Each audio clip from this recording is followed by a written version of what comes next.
Coat के साथ, rule number 1, never lose your money, और rule number 2, never forget rule number 1। तो दोस्तों, आज की इस वर्कशॉप का, आज की इस क्लास का, आज की इस वीडियो का जो मेन मकसद है वो ये है कि आपको किसी भी तरीके से मार्केट में अपना कैपिटल लूज नहीं करना है। पैसा तो कमाना है, पैसा तो बनाना है इस मार्केट से, लेकिन हमें अपना कैपिटल लूज नहीं करनी है। कैपिटल को प्रोटेक्ट करना है और उसके साथ साथ हमें अपना पैसा अर्न करना है।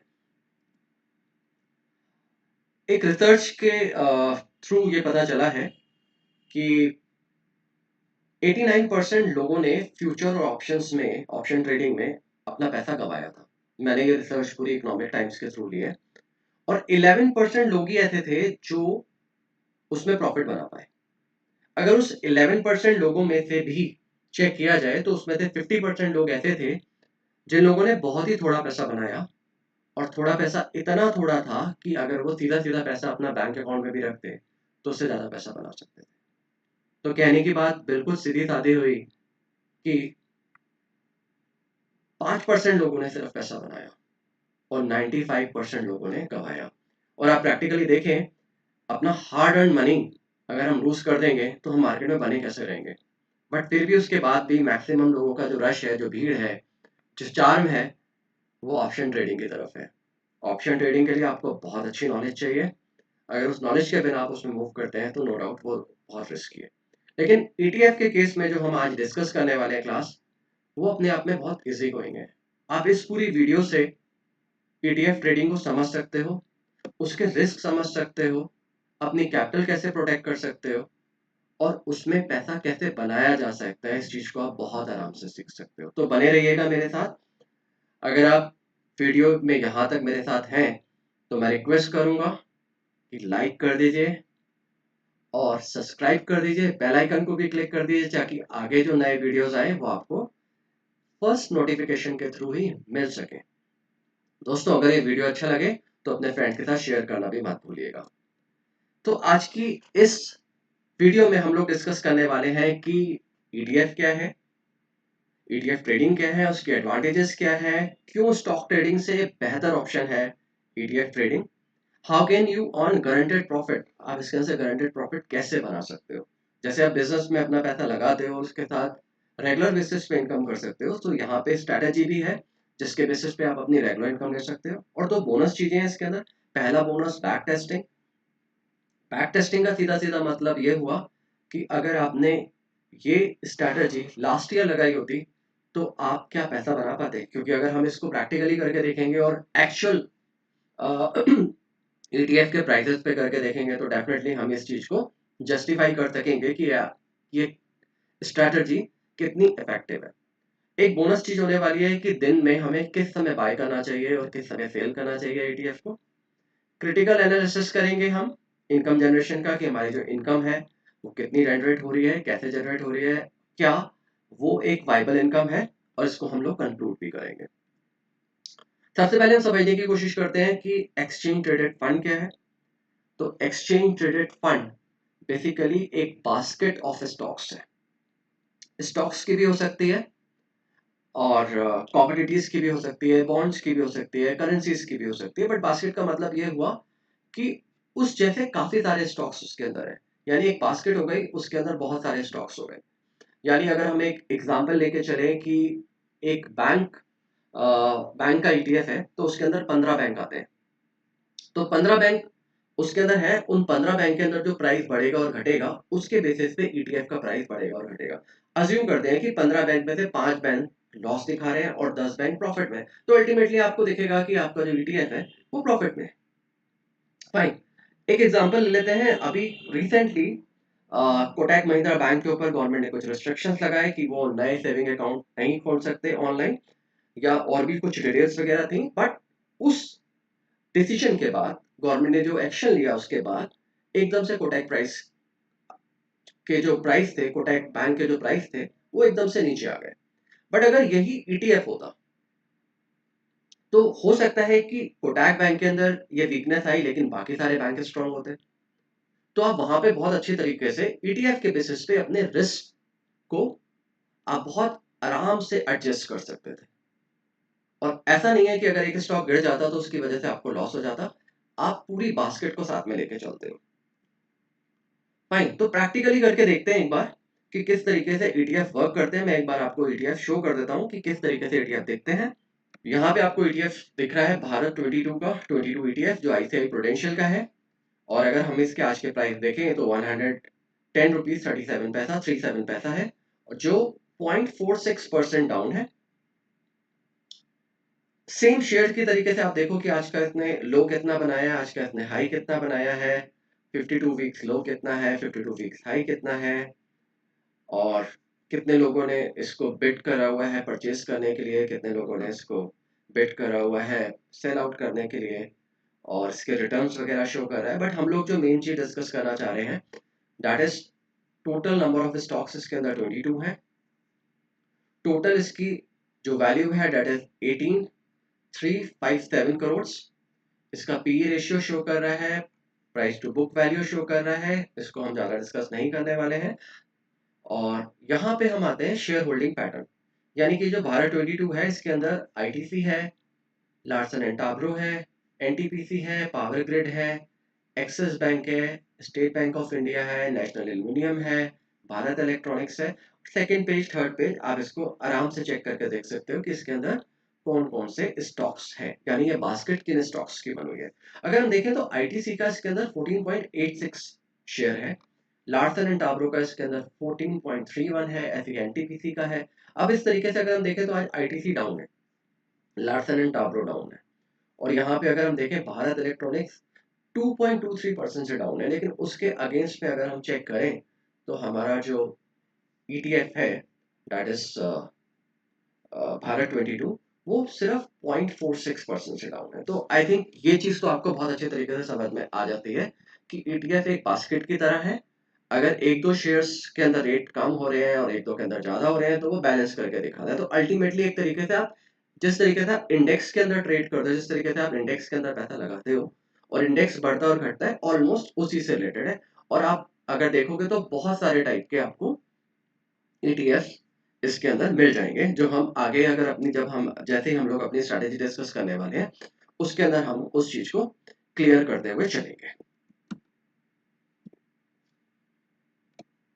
तो प्रैक्टिकली अगर हम इसके एडवांटेजेस को देखें तो एडवांटेजेस में इसका डाइवर्सिफिकेशन है। डाइवर्सिफिकेशन है क्योंकि आप किसी एक स्टॉक में पैसा नहीं लगाना, आप पूरी बास्केट के अंदर पैसा लगा रहे हो, आप पूरी कॉमोडिटी। जैसे अगर आजकल की बात करी जाए तो ये एक्सपेक्ट किया जा रहा है कि जो आईटी है, आईटी ने काफी सारे साल से कोई अच्छे तरीके से परफॉर्म नहीं करा है। तो अगर आप इस वक्त आईटी के ईटीएफ परचेज करते हो तो उसके काफी चांसेस हैं कि वो एक दो सालों में आपको एक बहुत अच्छा रिटर्न दे सकता है। दूसरी बात इसकी आती है कॉस्ट, लोअर कॉस्ट। अगर हम इसे म्यूचुअल फंड से कंपेयर करके देखें तो म्यूचुअल फंड के अंदर काफी सारे एक्सपेंसेस होते हैं। म्यूचुअल फंड वैसे भी अपने आप में एक ब्लैक बॉक्स होते हैं, आप उसके अंदर एनएवी चेक करते हो, एनएवी कभी भी रियल टाइम नहीं होती। आपको एनएवी जो आप वो एनएवी देखते हो वो उस दिन की होती है, यानी सारे दिन में एनएवी कहीं से कहीं तक चेंज नहीं होती। आपको नेक्स्ट डे पता चलता है कि कल की एनएवी ये थी, और आप उसके अंदर अपना अमाउंट इन्वेस्ट करते हो। अभी कुछ टाइम पहले भी हुआ था, कुछ लोग जब मार्केट बहुत बुरी तरीके से गिर गई थी, बहुत बड़ा क्रैक था मार्केट में, तो उसके अंदर काफी लोगों ने म्यूचुअल फंड के अंदर पैसा लगाया। लेकिन हुआ क्या, उन लोगों को एनएवी मिली वो दूसरे दिन के लिए, और दूसरे दिन मार्केट बढ़ चुकी थी। तो यानी कि एक तो रियल टाइम नहीं है, और दूसरा उसके ना एक्सपेंसेस बहुत सारे हैं, और वो ब्लैक बॉक्स है तो आपको उसमें लाइक किसी किसी में एंट्री लोड भी है, एग्जिट लोड भी है। मीन्स अगर आप एक साल से पहले उसको सेल आउट करते हो तो उसके अंदर आपको आपको एग्जिट लोड भी पे करने पड़ते हैं। हो सकता है किसी किसी ईटीएफ में भी हो, वो आप जैसे मैंने आपको ग्रो में एक ईटीएफ का एनालिसिस करके दिखाया, आप चाहो तो किसी भी ईटीएफ का एनालिसिस करके चेक कर सकते हो। बट ईटीएफ फिर भी रियल टाइम होते हैं, आप उसे जब चाहो बेच सकते हो। लेते मैंने मॉर्निंग 10 o'clock परचेज करा और 2 बजे मुझे पता चला कि इसके अंदर 2% की ग्रोथ है, इंक्रीज हो गया 2%, मैं सेल करना चाहूँ तो मैं उस वक्त सेल करके वो प्रॉफिट अपने पास ले सकता हूँ। लिक्विडिटी बहुत ज्यादा है। म्यूचुअल फंड में आपके पास पैसा जो आता है वो 2-3 दिन बाद आता है, लेकिन ईटीएफ आपने अभी परचेज किया, अभी सेल किया, the transaction is been done. Transparency है, आप किस प्राइस पे परचेज कर रहे हो, किस प्राइस पे सेल कर रहे हो, बिल्कुल ट्रांसपेरेंट है। म्यूचुअल फंड जब आप परचेज कर लेते हो तो आपको पता चलता है कि आपने इस एनएवी पे परचेज करें। फ्लैक्सिबिलिटी पूरी तरीके से फ्लैक्सिबल है, आप इसको स्टॉक की तरह ट्रेड कर सकते हो, स्ट्रैटेजीज के बाद डिस्कस करते हैं हम लोग कि हम लोग किस तरीके से इसकी स्ट्रैटेजी क्रिएट करते हैं।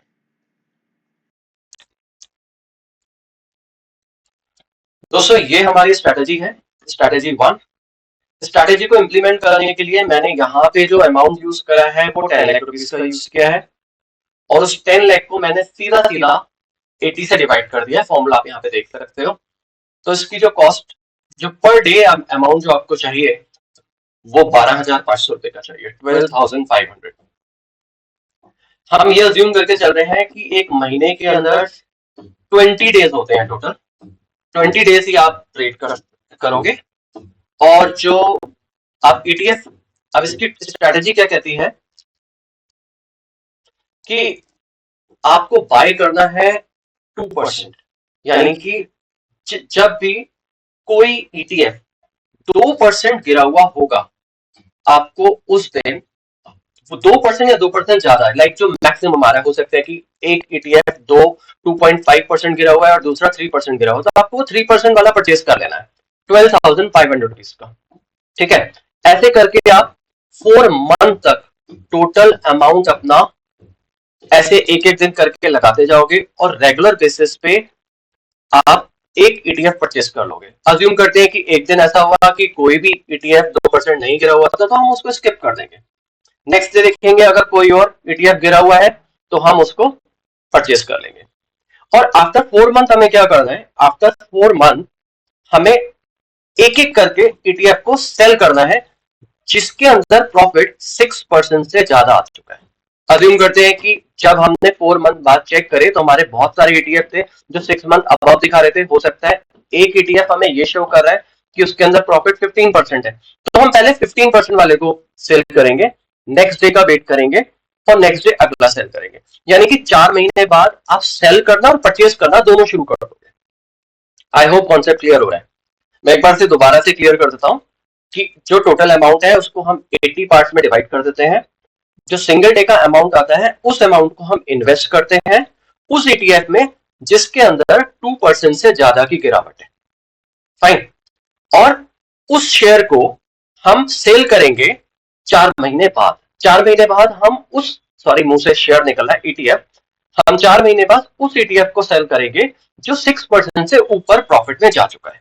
तो ऐसे करके अगर हम देखें 4 महीने बाद हमारे दोनों काम शुरू हो जाएंगे, बाय करना भी शुरू कर देंगे और सेल करना भी शुरू, यानी कि उस वक्त अगर कोई 2% ज्यादा गिरा हुआ होगा तो हम उसको बाय कर लेंगे, और कोई 6% से ज्यादा होगा उसको हम सेल कर देंगे। बट रूल क्या है, पर डे एक ही बाय करनी है और एक ही सेल करनी, यानी कि आपके मुश्किल से 5 मिनट दिन के खर्च होने वाले हैं।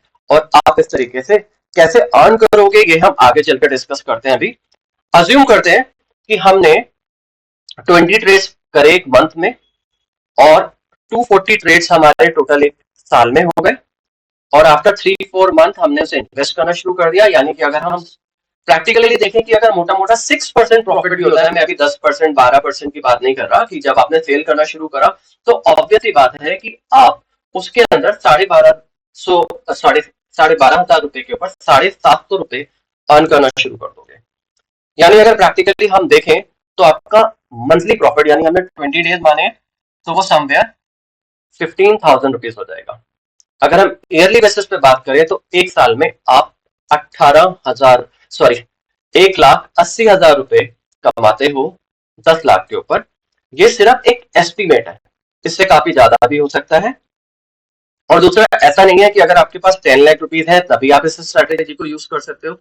आप इस स्ट्रेटेजी को 10 लाख पे लगाते हो तो आपका प्रॉफिट समवेयर 750 आता है, 8 लाख पे लगाते हो तो 600 आता है, 6,000 पे लगाते हो तो 450 आता है, फिर अगर 1 लाख रुपए पे लगाते हो तो वो 75 पीस का आता है। अब फटाफट से हम लोग, अब आप लोगों को लग रहा होगा कि हम ये सर्च कहते करेंगे कि 2% कौन सा डाउन है और 6% कौन सा अप है। तो इसके लिए एक शीट बनी बनाई है, मैं वो शीट आपको शो करता हूं।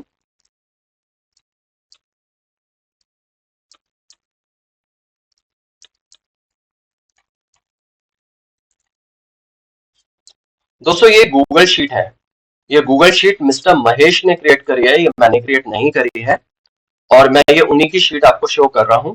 इसके अंदर सारे ईटीएफ के नाम ऑटोमेटिकली मेंशन करे गए हैं, लाइक आईटीबीज, SETF, NIF 50 that is Nifty, Nifty 50 के, ये सारे आप देख सकते हो यहाँ पे, ये सारे के सारे आपको ETF यहाँ पे शो कर रहे हैं। ये वाली शीट का लिंक मैं अपने डिस्क्रिप्शन में मेंशन कर दूंगा, आप इसको डाउनलोड कर सकते हो, अपने नाम से इसको सेव कर सकते हो, तो ये आपकी गूगल ड्राइव पे ऑटोमेटिकली सेव हो जाएगी।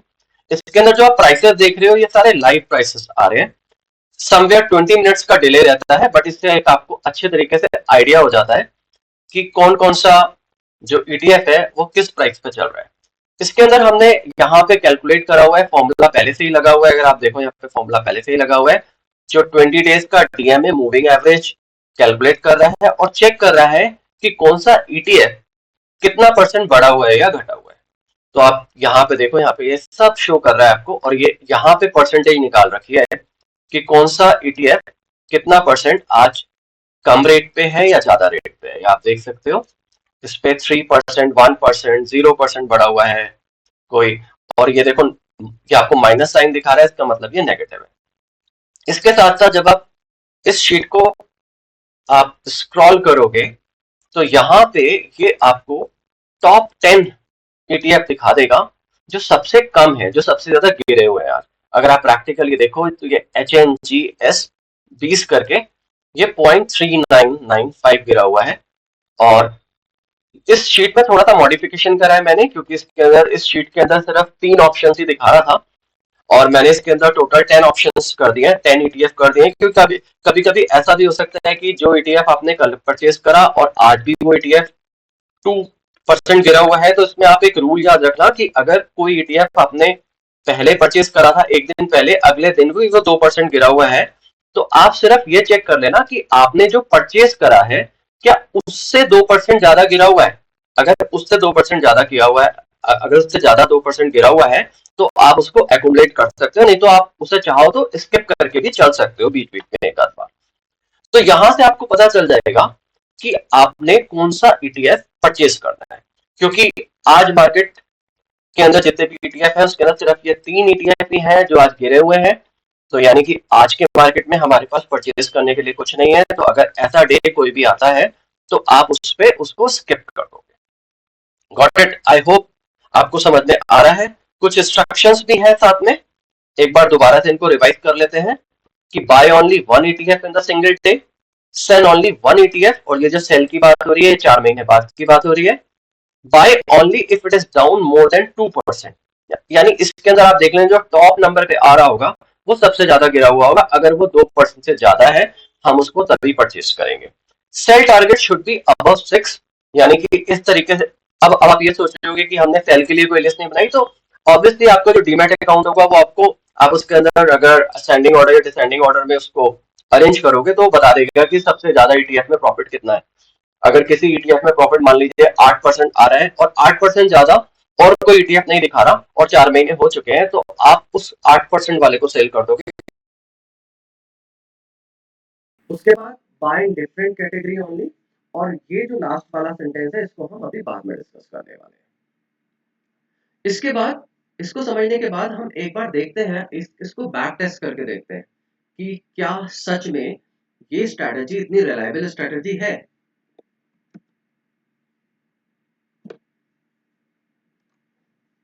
तो दोस्तों ये मैंने इसको बैक टेस्ट करके देखा है, यहाँ पे जिस ETF को मैंने यूज करा है उसका नाम PSU बैंक है 20 करके, और इसके अंदर आप देखो मैंने 19 जून 23 से इसका क्लोजिंग प्राइस लेना शुरू करा है, और मैंने इसके बाद ये 20 डेज को छोड़ दिया है क्योंकि मैं एवरेज निकालना चाहता था और एवरेज में देखना चाहता था कि आज के प्राइस से इस प्राइस के अंदर क्या डिफरेंस आ रहा है। तो ये मैंने यहाँ पे कैलकुलेट करके देखा है। ये कैलकुलेट करके देखने के बाद मुझे यहाँ पे जो क्लियर कट पता चलता है वो आगे बढ़ते जाते हैं हम कि तो ये कभी पॉजिटिव दिखा रहा है 2%, कभी नेगेटिव दिखा रहा है, और इसके बाद हमें मौका मिलता है समवेयर 20 अक्टूबर को, जब ये -2 था, यानी कि हमारी वही स्ट्रैटेजी उस वक्त हमें ये वाला ETF 22 अक्टूबर के आसपास मिला होगा इस स्ट्रैटेजी को यूज करते हुए, जो -2 3 था और उसका प्राइस था 5497। तो अज्यूम करते हैं कि हमने उसे उस टाइम बाय कर लिया। उसके बाद नेक्स्ट डे हमने देखा तो वो -4.5 गिरा हुआ था। अगर हम चेक करके देखते हैं कि पिछली हमारी बाय जो हमने करी है, जो हमारी डीमैट अकाउंट में दिखा रहा है, क्या वो 2% ज़्यादा गिरा हुआ है सेम, तो हम इसको नेक्स्ट डे भी परचेज़ कर लेते हैं। फाइन। और इसको हम आगे भी चेक कर लेते हैं कि अगर 2% से ज़्यादा गिरा हुआ है या 2.5% ज़्यादा गिरा हुआ है, दोबारा सेम का सेम, तो हम उसको रीबाय कर लेते हैं। और इसके बाद अब हमने ये परचेज़ करने के बाद 4 महीने बाद इसको चेक करने की कोशिश करी। 4 महीने बाद जब हमने यहाँ पे इसको देखा 20 जनवरी को, तो 20 जनवरी में ये जो हमें प्रॉफिट दिखा रहा था, ये दिखा रहा था 22%, यानी कि 12,500 रुपए जो आपने इसको बाय करने में लगाए थे, उस पे आपको प्रॉफिट दिखा रहा है 27,2756। और इन केस अगर इसका नंबर यहाँ नहीं आता सेल करने का, क्योंकि सेल करने में भी आपके, जब आप 4 महीने से टोटल परचेज कर रहे हो तो जरूरी नहीं है कि इसका नंबर एकदम से आ जाता सेल करने का। अगर आप इसको आगे जाके देखते तो समवेयर इसने मैक्सिमम 44% रिटर्न भी दिए हैं। इसके आगे मैंने इसे कैलकुलेट करने की कोशिश नहीं करी, क्योंकि ज़रूरी नहीं है कि हमेशा मार्केट हो, क्योंकि आप लोग ये भी बोल सकते हो कि भाई लास्ट ईयर तो बहुत अच्छा था पीएसयू बैंक के लिए। तो मैं चाहूँगा कि आप दूसरे ईटीएफ पे अपने आप जाके इसकी उसके प्राइस फेच करके आप एनएफटी की वेबसाइट से जाएँ, उसका हिस्टोरिकल डेटा फेच कर सकते हैं और अपने आप इसको बैक टेस्ट करके देख सकते हो। तो बैक टेस्ट करने से आपको एक आइडिया हो जाएगा कि उस ईटीएफ ने कैसा परफॉर्म करा, और इससे ना एक कॉन्फिडेंस आता है, एक क्लैरिटी आती है कि जब पास्ट में इस तरीके से परफॉर्म कर सकता है तो सिमिलरली फ्यूचर में भी परफॉर्म कर सकता है। यानी एक बात तो बिल्कुल क्लियर हो जाती है कि ये स्ट्रैटेजी फुल प्रूफ है, आपका पैसा डुबोने वाली नहीं है, क्योंकि इसमें आपका पैसा डायरेक्टली मार्केट में बास्केट के थ्रू लगाया जा रहा है, स्टॉक के थ्रू नहीं लगाया जा रहा। फाइन। और जब स्टॉक के थ्रू हम इन्वेस्ट करते हैं, सॉरी, स्टॉक के थ्रू इन्वेस्ट करते हैं तो रिस्क बहुत ज्यादा होता है, लेकिन अगर बास्केट के थ्रू इसके अंदर इन्वेस्ट कर रहे हैं तो आपकी कैपिटल प्रोटेक्ट रहती है, क्योंकि वो पूरी बास्केट ही इंक्रीज करती है और डिक्रीज करती है। अब इसको एक बार क्रिटिकली एनालाइज भी कर लेते हैं।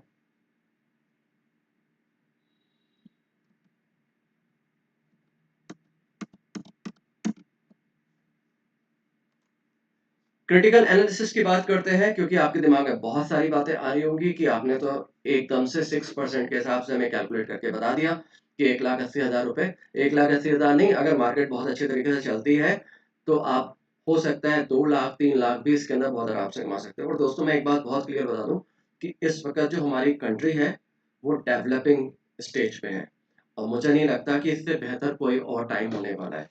अगर ये स्ट्रैटेजी समझ में आती है तो आप बिल्कुल रेगुलर बेसिस से मुश्किल से 5 मिनट, मुश्किल से 5 मिनट, 2 से 5 मिनट आप देखे बहुत आराम से परचेज और सेल कर सकते हो।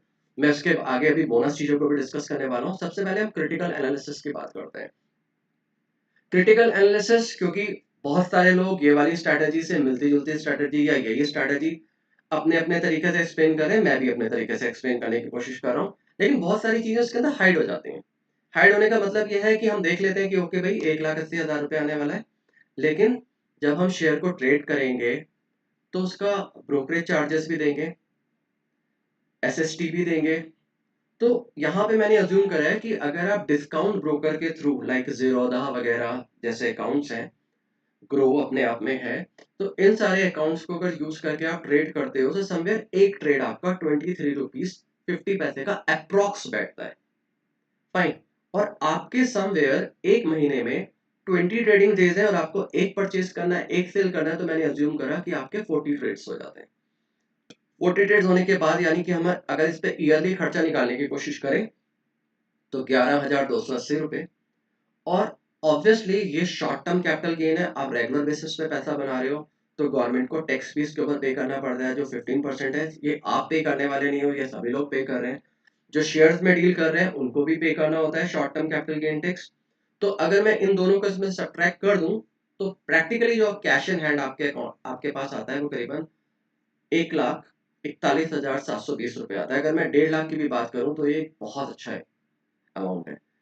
आपकी कैपिटल भी प्रोटेक्ट है, आपने 10 लाख रुपए लगाए, आपके 10 के 10 आपके पास है, और आप उससे ये अमाउंट भी कमा रहे हो। अब आप ये सोच रहे हो ये तो बहुत थोड़ा सा पैसा है। अरे सर, 10 से कमाओगे, 10 के 20 होंगे, 20 के 50 होंगे, 50 के 1 करोड़ होंगे। कल उनको लगा के ये स्ट्रैटेजी से बेसिस पे शुरू करोगे तो धंधा तो ऐसे ही स्टार्ट होता है। अगर आप कोई बिजनेस भी स्टार्ट कर रहे हो तो इसी तरीके से स्टार्ट होगा। तो मुझे लगता है अगर आप इसे प्रैक्टिकली यूज़ करने वाले हो, इम्प्लीमेंट करने वाले हो, मैं आपको गारंटी दे सकता हूँ कि आप बहुत सारा पैसा बनाने वाले हो। अब चलते हैं अपने बोनस कॉन्सेप्ट की तरफ। सबसे इम्पोर्टेंट चीज़ अब आ जाती है कि किस टाइम बाय करें और सेल करें। अब बाय और सेल तो किसी भी समय किया जा सकता है, लेकिन आज मैं आपसे कुछ क्वेश्चन पूछने वाला हूँ। बट इस क्वेश्चन पूछने से पहले, अगर आप यहाँ तक मेरे साथ इस वीडियो में आए हो, तो मैं चाहूँगा कि वीडियो को लाइक कर दो, वीडियो और सब्सक्राइब कर दो और बेल आइकन को भी क्लिक कर दो, ताकि जैसे ही मेरा कोई वीडियो रिलीज हो, आपको एकदम से नोटिफिकेशन मिल जाए। तो टाइमिंग बहुत इंपॉर्टेंट है, आप किस टाइम बाय करो, किस टाइम सेल करो। और यहाँ पे मेरा प्रश्न ये है कि जो टाइम मैं आपको बताने वाला हूँ कि इस टाइम, ये टाइम बाय करने के लिए बहुत अच्छा है और ये टाइम सेल करने के लिए बहुत अच्छा है। बाय और सेल टाइम पर डे का बता रहा हूँ, यानी दिन में आप किस समय बाय करें और किस समय सेल करें। मैं आंसर आप लोगों से जानना चाहूंगा कि क्यों बाय करने का टाइम ये बेहतर है और सेल करने का टाइम ये बेटर है। तो चलिए टाइम वेस्ट नहीं करते, सबसे पहले देख लेते हैं बाय करने का टाइम। बाय करने का टाइम से पहले सेल करने का टाइम, अगर आपको सेल करना है तो आपको 1:30 पीएम से पहले पहले सेल करना है। यानी सुबह से लेके आपको बीच में कोई भी टाइम मिलता है, 1:30 तक आप कोशिश कीजिए कि आप अपना एटीएम सेल आउट कर देते। और जब बाय करने की बात आती है तो बाय करने का बेस्ट टाइम है 2 बजे से 2:30 से लेके 3 o'clock तक, 3:15 तक भी हो जाता है तो आप कर सकते हो। बट मेरा प्रश्न आप लोगों से यही रहा कि ये दोनों टाइम अपने आप में बेस्ट टाइम क्यों है। ये एक छोटी सी डिटेल रिपोर्ट है कि किस तरीके से ब्रोकर्स, कौन से ब्रोकर्स के पास क्लाइंट ज़्यादा है। आप देख सकते हो कि सबसे ज़्यादा अकाउंट्स ग्रो के पास है, सेकंड नंबर पे ज़ीरोधा है, थर्ड नंबर पे एंजल वन है। दोस्तों अगर वीडियो पसंद आई तो लाइक, सब्सक्राइब और शेयर करिएगा। बेस्ट विशेस, खूब सारा पैसा बनाएं और खूब तरक्की करें। और ये वीडियो के साथ साथ आप अपने प्रश्न भी कुछ पूछना चाहें तो पूछ सकते हैं। कुछ डिटेलिंग अगर इसके अंदर कम रह गई है, आपको कोई चीज़ समझ में नहीं आई, या आप नई वीडियो में कुछ नया जानना चाहते हो, तो प्लीज़ कमेंट करिएगा। मैं कोशिश करूँगा कि आपके सारे कमेंट्स की जवाब देने की कोशिश करूँ। धन्यवाद।